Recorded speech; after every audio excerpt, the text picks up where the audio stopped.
सबको न्याय पसंद नहीं है, सबको न्याय पसंद है। ब्राह्मण वो अन्याय ही करना चाहता है, कर ही रहा है, शुरू से लेकर अभी तक कर रहा है। तो न्याय पाने के लिए आपको खुद ही पहल करना होगा, संगठित होना होगा। कमजोर आदमी कभी न्याय हासिल नहीं कर सकता। न्याय कर सकता है?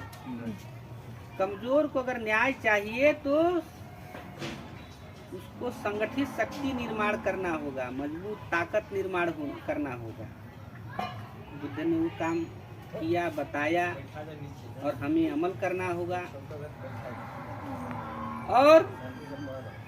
और क्या बताया? समाज में भाईचारा होना चाहिए, मैत्री भाव होना चाहिए।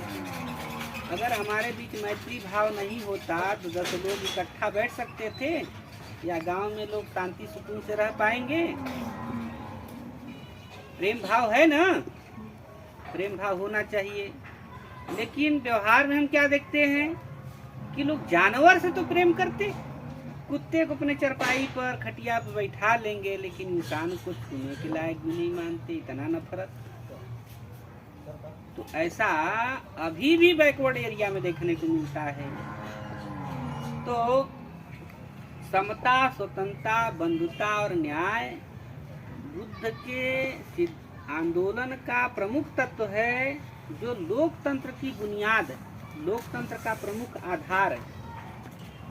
जैसे चौकी पर बैठे, उसमें 4 पाया है, अगर एक पाया का चाहे तो बैठ पाएंगे? सही सलामत रहेगा? नहीं रहेगा ना। तो लोकतंत्र नाम का जो राज व्यवस्था है, सिद्धांत है, शासन व्यवस्था है, यही 4 बिंदुओं पर टिका हुआ है। उसमें समता होनी चाहिए, प्रत्येक नागरिक समान होना चाहिए, स्वतंत्र होना चाहिए, बंधु भाव होना चाहिए, सबके साथ न्याय होना चाहिए। तो बुद्ध को सबसे पहला वैज्ञानिक माना जाता है। और लोकतंत्र का जो मूल आधार है, वो मूल सिद्धांत बुद्ध ने दिया। और इस सिद्धांत को चूंकि संयुक्त राष्ट्र संघ ने स्वीकार किया, तो संयुक्त राष्ट्र संघ में कितने सदस्य देश हैं? 193। इसका मतलब बुद्ध का विचार, सिद्धांत पूरे दुनिया का है। लोग अलग अलग नाम से जानते हैं, बुद्ध के नाम से भले नहीं जानते, लेकिन जानते हैं, मानते हैं, 4 बातों को मानते हैं। तो बुद्ध ने सभ्य समाज के लिए जीवन के 5 मापदंड बताए। क्या? अकारण जीव हिंसा नहीं करना, अकारण जीव हिंसा नहीं करना। दूसरा, चोरी नहीं करना, झूठ नहीं बोलना, पराई स्त्री के साथ व्यभिचार नहीं करना, किसी प्रकार का नशा नहीं करना। अब बुद्ध ने ये बातें 2500 साल पहले कहा, उस समय भी सही है, आज भी सही है। जो भी 5 शीलों में से किसी बात का उल्लंघन करता है, उसको जीवन में कष्ट का सामना करना पड़ता है, उसका तिरस्कार होता है, समाज में उसका बहिष्कार होता है, उसका पतन होता है या नहीं होता है? तो हमें स्वेच्छा से स्वीकार करें या फिर दबाव डालकर स्वीकार करें, सामाजिक दबाव में हम स्वीकार करें, ये 5 मापदंडों को स्वीकार करना ही होगा। इसके वजह से भारत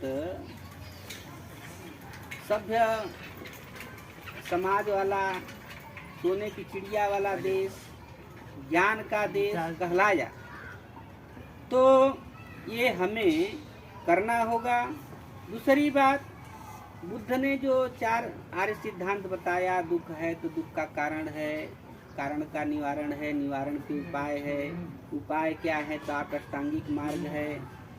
वो बातें माइक्रो लेवल पर बहुत कम लोग समझेंगे, लेकिन मोटी मोटी बात, जो 5 शीलों की बात हमने बताई, वो तो सबको समझ में आएगा।